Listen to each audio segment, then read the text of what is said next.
Just one of the garden beds at Yamina Rare Plants. These are the Ruscus microglossus or hyperglossum with the cute little flowers in the middle of the leaf. Exceptionally hardy, shade-loving plant. There's Enkianthus there at the background. Just little flowers appearing now at the moment. That's an Acer Palmatum Katsura there, that big tree. It's about 7 or 8 metres now. It's been here a very long time, 45 years or so. There's Pyrrhus japonica temple bells, of course. You've got the different forms of Fatsia. This is the variegated Fatsia japonica variegata. And this is Fatsia japonica spiderweb. This is Goldfingers, a form of Choicea that we imported many years ago. You've got the golden form of Physocarpus over the background. There's some camellia species just starting to evolve in this garden. They're still fairly small, but they'll make a feature. The Physocarpus Diablo with the purple foliage is only just starting to come now. It's a little bit soon, but that'll be a purple ball of colour shortly. That's the golden form, darts golden. Physocarpus darts golden. Choicea sunburst, Sundance, sorry. Choicea ternata Sundance, a great golden leafed form. Much prettier actually, I think, than just the common species ternata. This is Acer Palmatum Oregon Sunset that we imported from John Vitrees in America. Makawa Yatsubusa and Kodo Ido Kamachi. There's some of the bigger growing quercifolia varieties, hydrangea quercifolia varieties at the back there. I imported several varieties from Louisiana Nursery many moons ago. Joe McDaniel's was the biggest one. Alice is another big growing, very floriferous variety. Pee-wee, if you want a really compact variety. And Sykes Dwarf, which is a dwarf to intermediate size one. So all really good varieties, and from the source where they're native to. I mean, they're native to southeastern United States.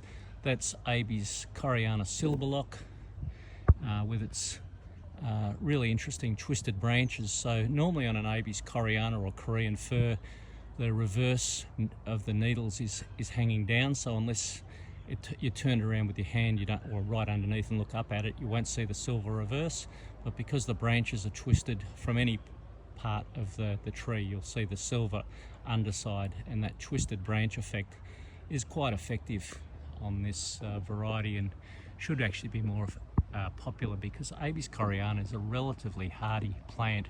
Some of the firs, or Abies as they're commonly called, are not so hardy, but Abies coreana is a relatively hardy species. So is Abies homolepis, and there are some other relatively hardy ones, but some of them are more mountain plants and more sensitive, so you just need the advice for the right species. There's your Kodo Ido Kamachi Acer Palmatum again. There's your Makawa Yatsubusa. You've got Trompenberg in the maples. You've got some of the Hinoki cypress, the Chemicipra obtusa varieties. There's a lot of those.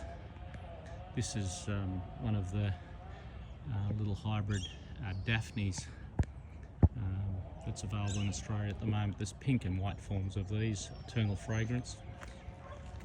This is the Oregon grape, or Mahonia aquifolium. Beautiful perfumed evergreen shrub. Will take heavy shade or semi-shade. It's quite hardy. Will take a little bit of sun.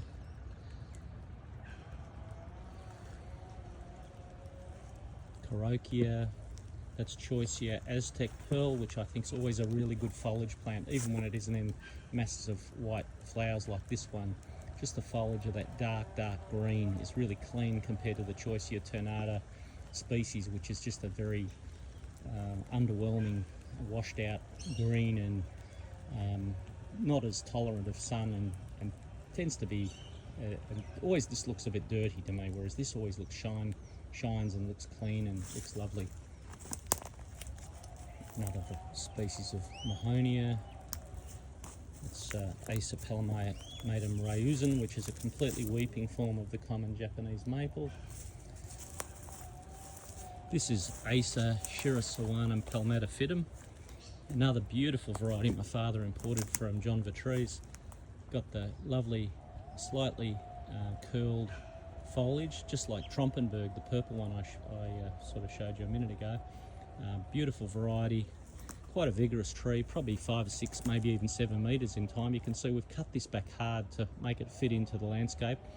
And Japanese maples, despite what some people will say, prune really well. You just need to have a bit of a feel for it to get the best outcome, but they do prune back really well as long as you do it fairly evenly, or you keep an open mind and have it open the plant up and make more of a layered sort of effect. So you've got options. The maple at the back there has been featured by Craig Wilson doing the and John Allman, and went a bit viral actually. They showed how to prune Japanese maples in some of their video podcasts. Acer palmatum arakawa, or rough bark maple, another one that Dad imported from John Vitrees, and you can see the amazing bark. You can see why the bonsai exponents do backflips over this one. It's a magnificent variety, beautiful bright golds in the autumn, and a truly wonderful variety.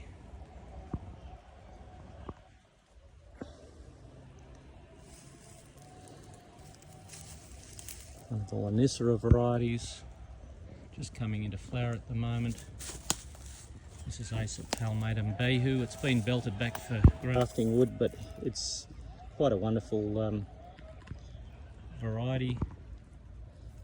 Bright gold, autumn colour, sort of a little bit really bright gold winter bark, and you can see even at this time of the year in early spring it's still quite yellowy gold colour, so it's quite a unique variety, still relatively new in Australia.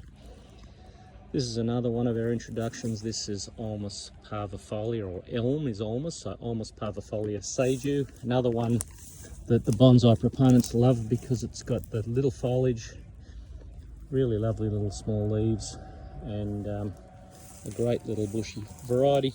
And if you look down here, the bark on this is extraordinary. See the corky bark, so a really good bonsai plant, and I highly recommend that one as well. And they're very hardy. My friend Bill Funk's got them down near the south of the Grampians in Western Victoria, and it can be extremely hot and dry there at certain times of the year, and it's sitting out there unwatered, thriving. And then in the winter it gets a bit boggy where it is. Seems happy, laughs at that as well. So very tolerant plant and a great bonsai subject. So there's just a few plants at Yamina today. We're in just about to start October, so it'll give you a little bit of an idea the time of year. But come along, have a look at the different plants we've got here that we've collected over many decades. The nursery Yamina Rare Plants was started by my father Arnold Tees and my mum Elizabeth in the early 50s, and so we're getting close to 75 years that the nursery's been going and the collection's been amassing. So my brother was started before me, and then he's already retired, and I'm still continuing with the nursery, and my daughter's worked here for 12 years as well, so, and now Zeke and myself. So there's a big range of plants, there's a lot of knowledge to share with people and of the different collections, and I try to do that as best I can on my socials, on Facebook and Instagram. You can call the nursery and speak to Zeke or myself through the week, and we'll help you with your gardening questions as best we can. We go to several plant fairs, so you can see us at those as well, but time's limited, so I only go to 4 or 5 of those a year. But I hope to meet you at the nursery one day.